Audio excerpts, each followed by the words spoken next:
Thank you for tuning in to Comic with Comic. I'm Brian Koppen. We're with Comic Suwon Weaver.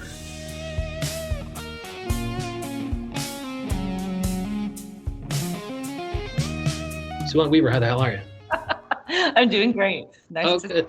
Yeah, thank you so much. Thank you so much for sitting through my canned intro, and I follow you everywhere. You were Suwon Weaver on Twitter. On Instagram, you were also Suwon Weaver. On TikTok, there's been a recent change because I think now instead of Suwon Weaver 1, you are Suwon Weaver 0.0.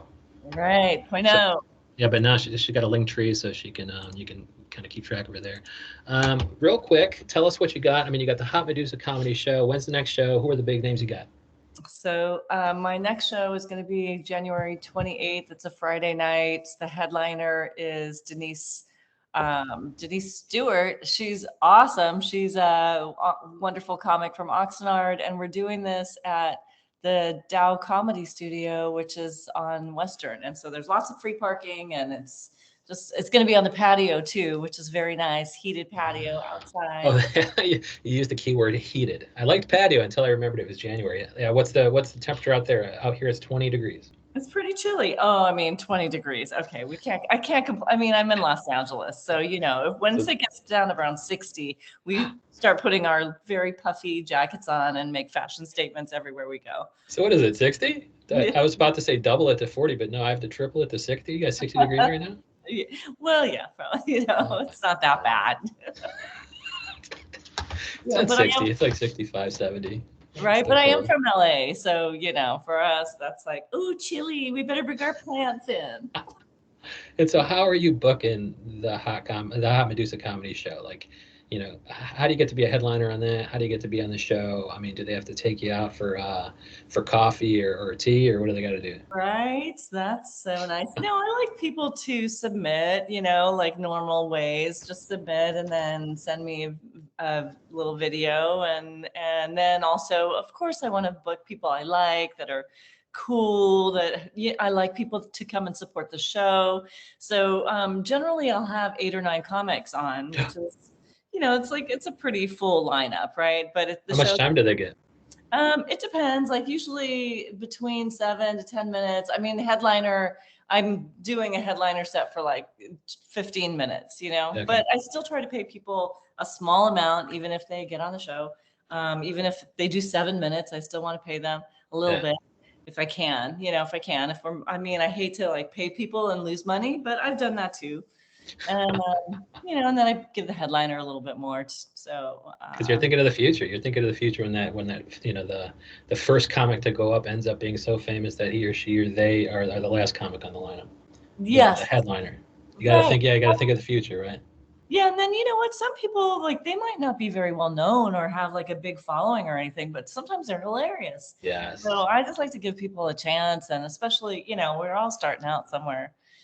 Meanwhile, you're getting a headliner who's so famous that he or she or they are getting bigger bookings, and you're like, oh crap, now I got to fill that 10-minute or 15-minute hole.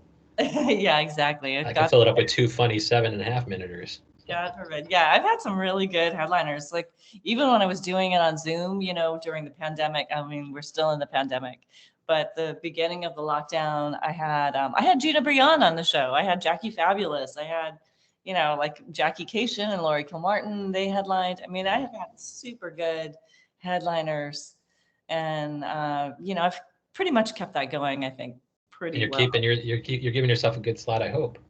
Yeah, sometimes I host. I mean, I've headlined my own show, but I don't really want to just do that because I feel like, I mean, people that come to the show, a lot of them are my friends, and like they're like, okay, I mean, yes, I'm fantastic. Yes, come and see me. But let's like share the love. I'm not greedy. I want to go to Hot Medusa comedy show so I can see, oh shit, Suwon Weaver for the 15th time. I mean, you got to be fresh. You know what I'm saying? Like you really like, it's not how funny you are. It's like they've seen my 15 minutes 5 times now. Right. I need a new 15-minute headliner. Yeah, and you know what? I just totally made a mistake because I said Denise Stewart, Denise Stewart is a really good friend of mine. Okay. But it's not Denise Stewart. It's Denise Carter. Okay. I was like, yeah, Denise is famous enough. I mean, Denise Stewart's famous enough to get the hot top of the bill, but so I didn't think twice at all. But yeah, so real quick, we're going to talk about in your, follow you on Twitter here, and in your bio, big talk big talk about trans ally, big talk about LGBTQIA. Right. I see all this stuff, and I recently talked about it this morning with Jay Aquino. And Jay Aquino is a Los Angeles-based comedian. We were talking about the whole Patton Oswalt, Dave Chappelle thing. Yeah. And I'd like to think that I was woke enough on that episode. I really would. But I want to know whether or not I was. And so, what's the trans ally LGBTQIA plus? Right. What's the kind of conclusion when it comes to the whole Patton Oswalt, Dave Chappelle thing? Is it kind of where me and Jay Aquino came up is I think what some people are forgetting is that people have garbage friends. Sure. People who are throwing stones, and Patton Oswalt has some garbage ass friends, and they are still friends with them, and so it's slightly hypocritical. And but I mean, the other point of it is, Patton Oswalt could have used it as an opportunity not to kind of be knee-jerk cosmetic, take the picture down, but use it as an opportunity to not only educate Dave Chappelle, but educate the fan bases of both himself and Dave Chappelle. Wow, you guys just covered it. Like I don't. I mean, At 10 a.m. Pacific, it was great. yeah, I'm good. I like it. Yeah. I'm not into shaming my friends. I do have lots of different kinds of friends myself, that are maybe not in the same political arena that I'm at. I mean, I literally just had someone tell me I should get some ivermectin for the COVID that I had last week. I'm not I've got a diversity of friends, and that's all you need to know about the ivermectin. Yeah.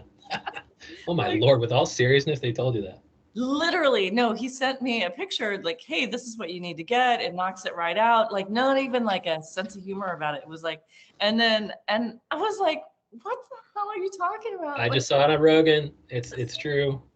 Check it out. I've never heard nobody's ever said anything bad about horse tranquilizer. I'm the first to discover this. I want to let you know, Suwon, because you're a friend of mine. I don't want you to get sick and die. That's right, exactly. Like I like to have room for all kinds, even the ones that take horse dewormer. Oh, and yeah. He said that he had taken a whole vial of it himself, because I was like, because before I even looked it up, like, and I knew specifically, because I was like, ivermectin, that sounds so familiar. Wait, everybody knew about that 14 months ago. How come this? Yeah, well, I know, just that sometimes names, there's so many, like, I don't know, so many names slip by me. But this guy, I'm like, oh my God, he's taken a whole vial of it. I'm like, you're officially dewormed. Okay. Yeah, and I suppose it would have been cool if it's tranquilizer, like I said, but yeah, it's dewormer. It's not even as good as tranquilizer. So kind of, I mean, you got a diversity of friends and things, and so like because you're still friends with this obviously deranged person, just kidding.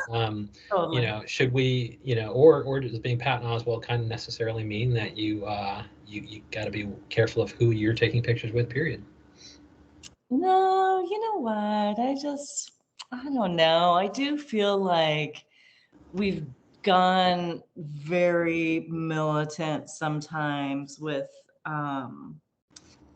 even like what we can't just have a difference of opinion. That can't be okay. And at the same time, yes, like let's really not be insensitive. Let's try to do our best to make some good choices. But I don't know. I don't want to just sit there and like, just be like, oh, this guy's a hypocrite. This guy's a piece of crap. No, I mean, I just am not gonna. I don't want to jump on a thing. It's like no shaming, right? Like unless you're a really rotten person.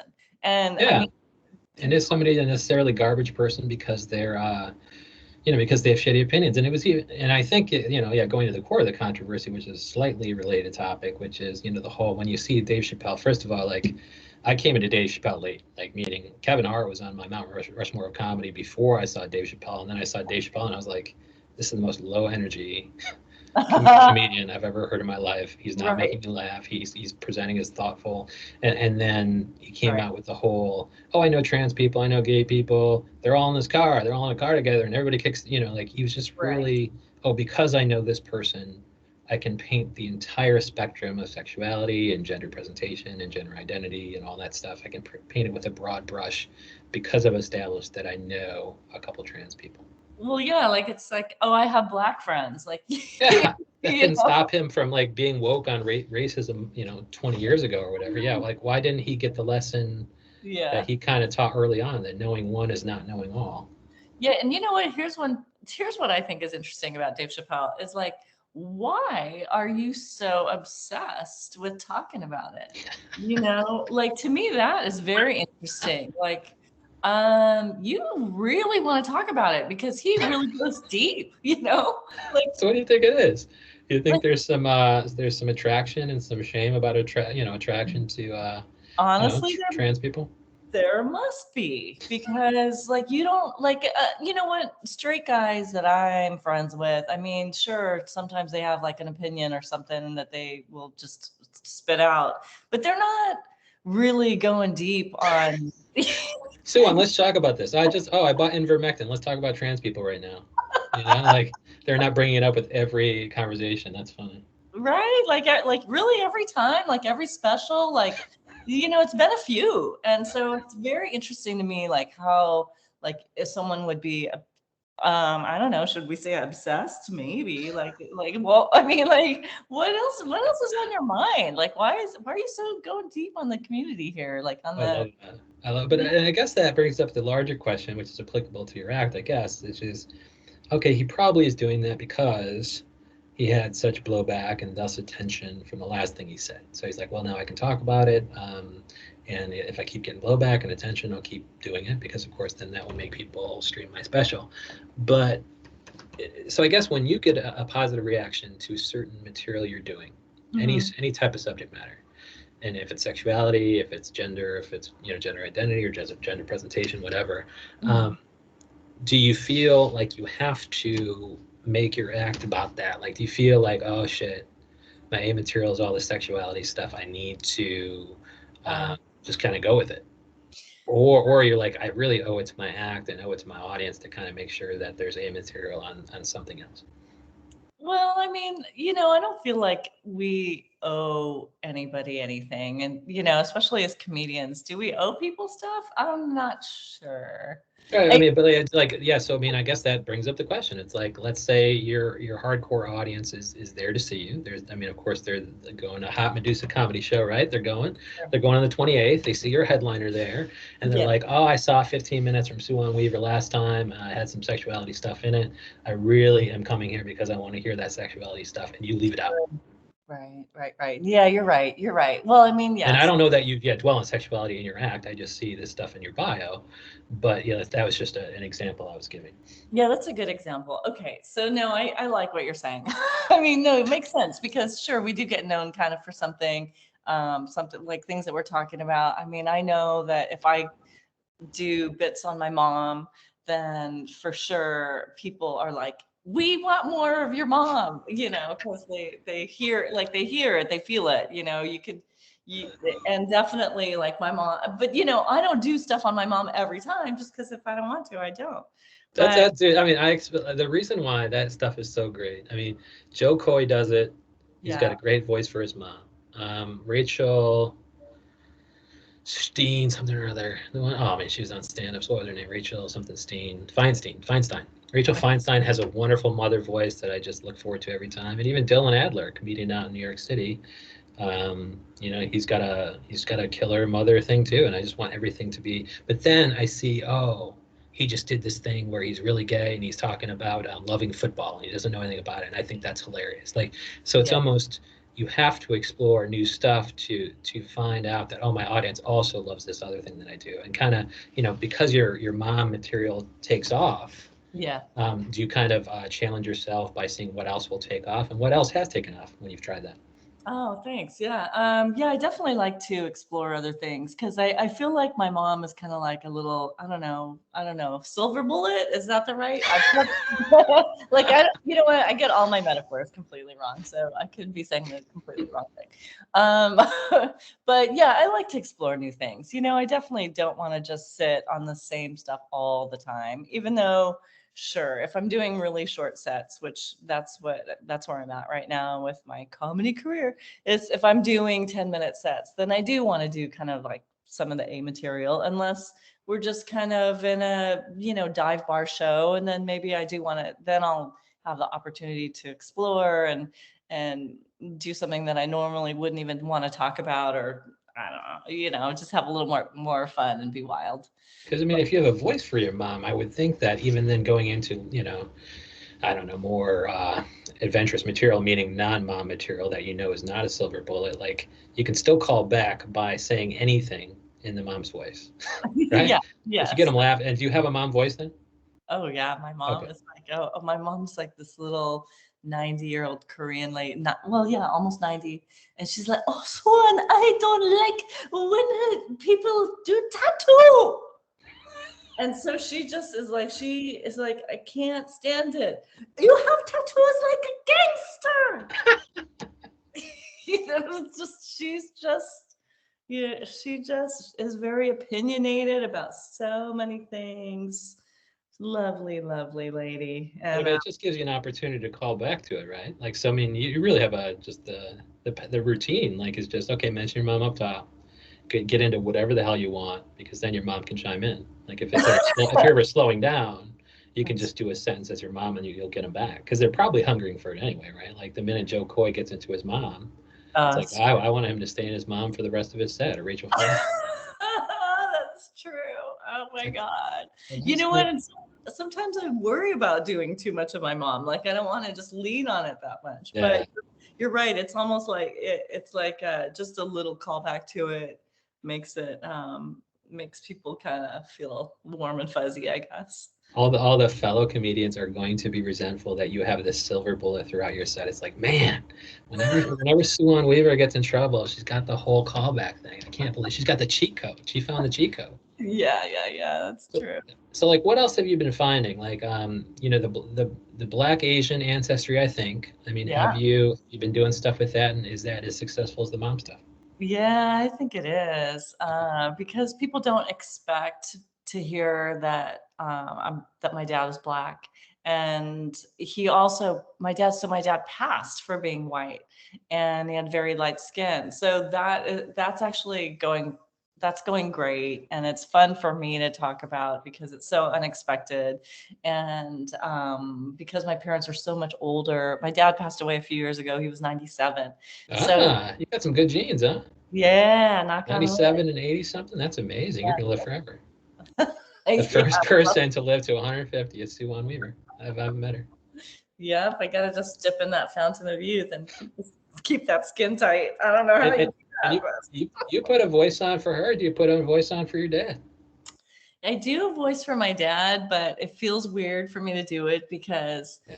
mostly my dad sounded like John Wayne in my head. Oh, So if I'm doing this, like, talking about him being black, and then he's like, well, Swan, why don't you I, have a seat? I mean, it I feels so, like that. That works because I can picture it. I right. think they kind of go together. Like, Well, they I've do. never seen your dad, and Right. I've never seen a John Wayne movie. But first of all, it's like okay, well, he had a legitimately distinct voice. He's not Yes. like resorting to stereotypes or whatever. And Oh, I God. can actually see a very light-skinned person doing that voice. And so, like, that's funny to me, especially if there's interaction between him and your mom. Yes, I have a little bit that I just really started working on with the two together, Yeah. and it's gotten a pretty good reaction, and it's fairly new, but it feels really good because it's so truthful and visual and all that kind of stuff. So it's fun for me too. I mean, but then, I mean, you're just going to have such solid chunks. It's going to be difficult to like develop anything else. Like, what do you find? Like, you can't put Trump material in between your dad and your mom, right? Well, you can. You can because, racism, obviously. Because he was just so racist. Yeah. Well, when you say I've got my black over here, I mean, it's like kind of easy to put them in there because And then you're like, that's my dad. And then my dad said, well, I resent the fact that you called me out. So I don't want yeah. but Suwon Weaver, you got your show coming up on the 28th, and is it going to be punted because of COVID? And I guess the answer is no, because it's outdoors and heated. That's exactly right. I mean, I've had, I canceled a couple shows that were between Christmas and this time, just because. Well, first of all, I had also gotten COVID myself, so Mm. I just wanted to kind of lay low, and then also just because what's going on out there, it's like, oh, is it okay to do shows again? But I do. I don't want to just shut down the world, and that's, I think, a tough choice right now for comedians or just anyone in business to make is like, what are we do? do we want to shut down? Like, maybe it's just voluntarily shutting down because you get COVID, and then, or if your people get COVID, then, what are you going to do? You can't worry about having a small show or not, not having a ton of people. And it's just got to be, we got to just do the best we can, make really good choices and try to keep other people safe. I think if we're doing that, then, maybe we're not all going to die. I hope not. I mean, eventually it's going to happen. You got the natural antibodies, and I'm pretty sure because of your genetics, you're going to live till 150. So we follow her everywhere as Suwon Weaver. Thank you so much for coming on today. Yeah, for sure. Thank you so much. This is a blast.